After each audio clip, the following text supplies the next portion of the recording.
that in 2015, I made an attempt to do an amendment to the IEBC law in Parliament. I never saw the light of the day because I did this because I had seen the gaps that were there in nomination of the selection panel of those who are supposed to select the commissioners.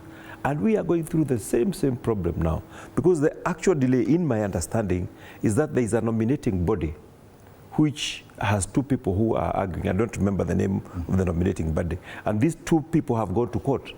And now they have to wait for the courts to solve this problem so that they can have a fully constituted nominating body. And that is what is causing the delay. I think whoever wants to put it on president may not be privy to this information. They are waiting for a court ruling. But I think the courts needs to be sensitized. Bwana Mugatana can tell us more about this because he's a lawyer. He can tell us what needs to be done, because the courts needs to understand also that there is an urgency in this matter, so that it is treated with the urgency that it deserves. Because we are in a very bad situation right now. Those people who are not represented in Parliament are not, I mean, it is not justice for them to be in a country where others are represented, where the national cake is being cut, and they have nobody to represent them. You know, there are other things that needs to be done. According to the Constitution, we were supposed to do a delimitation of constituencies 10 years after delimitation of the Constitution. Now it's about 14 years.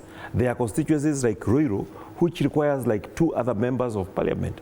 You know, so there are so many injustices that are being caused by this delaying in IEBC nomination, and it should be treated with urgency that it deserves, because we are really not being very fair to those who are not being represented. 2, we have a situation right now where we don't have a deputy president.